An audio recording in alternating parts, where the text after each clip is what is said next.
Hi again, it's Ryan Miller with Etna Interactive. Now, a couple of weeks ago, we had a great webinar with three fantastic panelists talking about public relations and elective medicine. And one of the most common questions that came back from the attendees and those that watched the recording after the fact was, how do I go about hiring a PR firm if I decide I can't do it myself?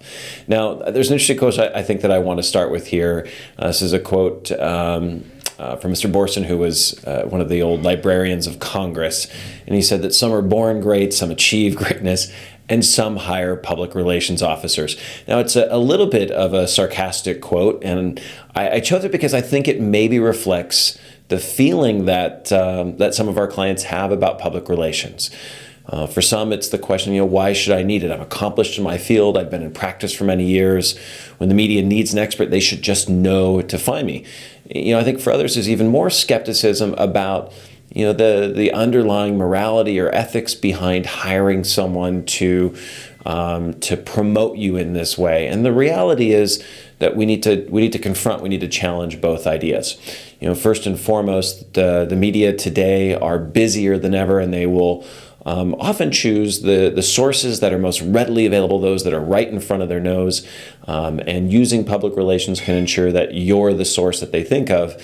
And as far as not needing it or the role, not needing public relations in your clinic today, the reality is if we pull back and think about it, there are so many advantages to being presented to potential patients through the media that I think we really just need to set aside the fears or reservations and engage. So the question here ultimately is, why hire a PR firm? As we talked about in the webinar, this is something that you or a member of your team can do yourself.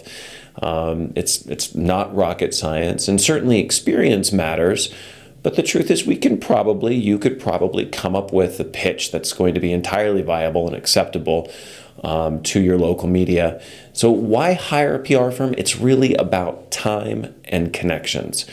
The time that they have when hired by you to craft the pitch, make the pitch, to follow up, and the connections that they may already have with your local media. So what we want to do is really just kind of outline some tips for you today that that you can benefit from if you decide to engage a local or a specialized PR firm. Now, what's important to note is that you're going to have to dig, because there are a lot of subpar PR agencies that are out there.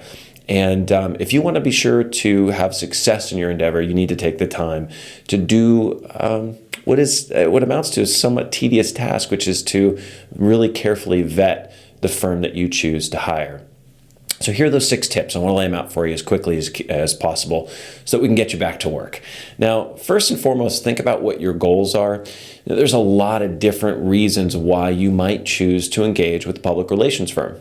But there are 3 in particular that I think our clients are most likely to define. One is media relations, right? This is about earning both positive and meaningful coverage in the local press, or national press for that matter. The other, and it's one that I think a few of our, very savvy clients use, but is often overlooked, is the idea of awards cultivation. Now, most markets today have a best of. There are also many national awards to help doctors earn recognition in their specialty. And this is an interesting way that you might engage with a PR firm. In addition to that, often special projects are reasons to reach out and hire a PR professional. Now, these are very often things like a new service launch, or if you're relocating and you want to make sure that your community understands where your new offices are. Of course, things like events are also great opportunities to engage in public relations. So once you know what your goals are, you have a decision to make about what's more important to you, specialization or location. In the case of specialization, I think we had 3 great examples on our webinar just a couple of weeks ago. Susan Tellem, Ann Cohen, Nadine Tosk, all specialists in elective medicine, and specifically aesthetic medicine. But location also has its advantages. And if your goal in particular is to earn local market coverage, choosing a vendor who has ready-made connections with local media outlets may be the best choice for you. Now, when you make that short list, let's say you chose location, you can easily go to Google and type in public relations in the name of your city and come up with 10, 15, 20 people, 20 firms that identify themselves as public relations. The next thing you want to do is ask for samples of their work. These are going to be press releases, the achieved media coverage, samples of video that they've been able to secure for their clients. And that's going to tell you a little bit about the quality of the work and to ensure that there's alignment between the nature of their writing, the quality of their pitches, the coverage that's received, and that goal that you identified earlier in the set. Now, take the time to meet the team.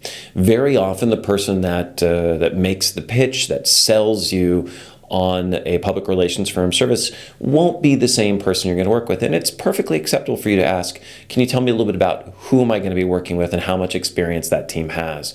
Because unfortunately for a lot of firms, a senior member of the team will make the sale.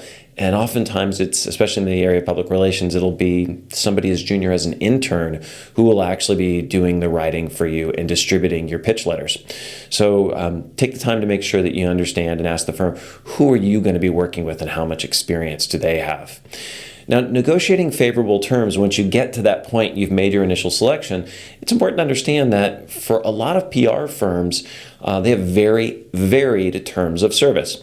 Common agreement terms that we see would be like a 6-month engagement with the option for you to terminate after 3 months if you're not satisfied.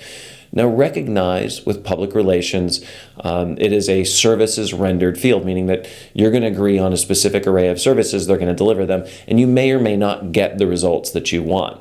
So as we look at those agreement terms, make sure that you understand what the costs are going to be up front and where and how costs might exceed your expectation during the course of the contract.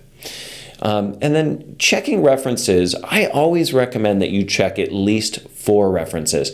And it's a funny thing that I've found in my career that pretty much everybody can come up with 3, but there's always a challenge of coming up with a 4th great reference. So that 4th one seems to, for me, to always be the one that makes the difference in my selection. So making sure that you understand what you want to ask before you reach out to those references. And if you're having a hard time connecting today, ask for email addresses.